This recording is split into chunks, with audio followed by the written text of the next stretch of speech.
মাঝে মনে হয় ঝড় বৃষ্টি হবে। আকাশ দেখে এমনটাই মনে হচ্ছে। শরতের শেষে বৃষ্টি মানেই শীতের আগমন।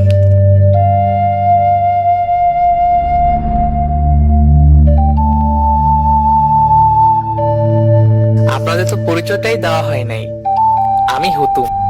আমি বড় হয়েছি বামন তান্ত্রিকের আশ্রমে। তবে আমি ওনাকে দাদু বলেই ডাকি। উনি আমাকে স্টেশন থেকে কুড়িয়ে এনে মানুষ করেছেন। উনি ছাড়া আমার আর আত্মীয় পরিজন বলতে কেউ নেই। এখন তো দাদুও চলে গেছে। না না, পরপারে নয়, হিমালয়ে চিরসাধন করতে। তান্ত্রিকদের নাকি শেষ সময়ে চিরসাধনে যেতে হয়। অবশ্য যাওয়ার আগে উনি আমাকে ওনার আশ্রমের দায়িত্বটা দিয়ে গেছেন। তবে আমি ছোটকাল থেকেই ভূতে অনেক ভয় পাই। এজন্য পরদিন সকালেই আশ্রম ছেড়ে এই শহরে চলে আসি। এসব তান্ত্রিকগিরি আমার দ্বারা হবে না। এই শহরে বাসা ভাড়া নেওয়া যে বেশ কঠিন, এটা আমি হাড়ে হাড়ে টের পেয়েছি। বহু খোঁচাখুচির পর এই বন্ধ বেকারির দোতলায় একটি রুম ভাড়া নিলাম। আর এর পাশেই বিপুল বাবুর চায়ের দোকান। আমার মনে হয় সারাদিনে এখানে গুটি কয়েক লোক ছাড়া আর কাউকেই দেখা যায় না।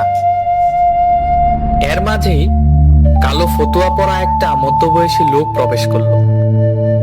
তার হাব ভঙ্গিমা দেখে মনে হলো সে যেন আমার সাথেই দেখা করতে আসছে। বিপুল বাবু ডেব ডেব করে তাকিয়ে রইলেন। আপনি হুতুম না? আমি হিরেন। হ্যাঁ, বলুন। আপনার আশ্রমের তালা দেখে খোঁজ করতে করতে চলে আসলাম। কি বলেন? আমার আশ্রম মানে? আমি কোনো আশ্রমের দায়িত্বে নেই। মস্করা করবেন না বাবু। বামন তান্ত্রিকের পরে আপনাকে এই দিনই উত্তরসূরি ঘোষণা করে গেছেন।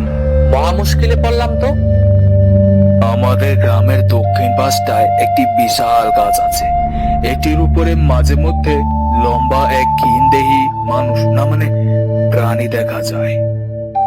গত দুদিন ধরে গ্রামের বেশ কয়েকজন নিখোঁজ রয়েছে। এ কথা শুনে আমার হাত পা কেঁপে উঠল। তবে গ্রামের মানুষ মাঝে মধ্যে কাজের সন্ধানে বাইরেও যেতে পারে। হতে পারে এটা তাদের মনেরই কোনো ভুল।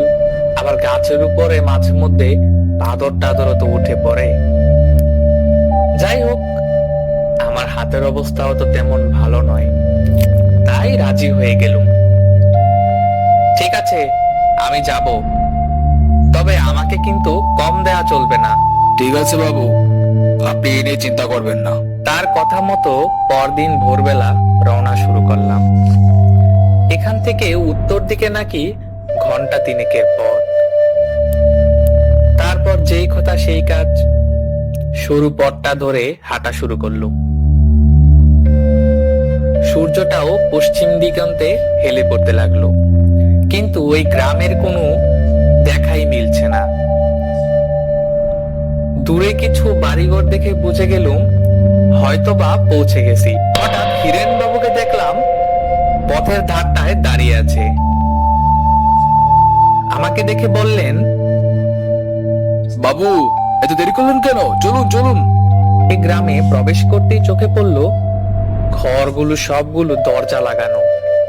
গ্রামে তেমন কি কোনো মানুষের চেটে কোটাও নেই। সবাই মনে হয় এখানে সন্ধ্যা নামার আগেই ঘরে চলে যায়। ওই তো সেই অলক্ষণে গাছ। আমি এদিকটা কোথাও দাঁড়াচ্ছি।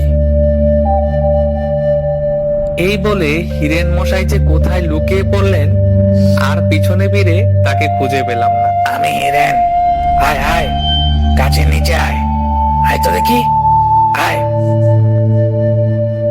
আমি কিছুই বুঝতে পারছি না কি করছে। এই তো দেখি হিরেন বাবু। তবে কি হিরেন বাবুই এই গাছে থাকা প্রাণীটা? আমাকে এত দূর থেকে আনার উদ্দেশ্যটা তবে কি? এই গ্রামের সবাই মিলে আমাকে গাছে ঝুলিয়েছে। প্রত্যেকটাকে আমাবস্যায় মেরেছি। এবার তোর পালা। আমি আমি কি করেছি? আমি তো এই গ্রামের বাসিন্দা নই, আর এই গ্রামে এর আগে আমি কখনো আসিওনি। আমাকে আমাকে যেতে দিন। তাহলে শোন, এই গ্রামের বাসিন্দারা ব্রাহ্মণ তান্ত্রিককে এনেছিল আমাকে তাড়াবার জন্য। সে আমাকে অনেক যন্ত্রণা দিয়েছে। তুই হলি ওর উত্তরসূরি। আমি আমার প্রতিশোধ নেব। হঠাৎ পেছন থেকে কেউ বলে উঠল, রাস্তা চাইলে উঠে পড়ো, উঠে পড়ো, জলদি উঠুন, বিনিময়ে 200 টাকা দিতে হবে। গাড়িটা দুরন্ত বেগে চলতে লাগলো, আর পেছন থেকে এখনো শব্দ আসছে, আমি আমার প্রতিশোধ চাই।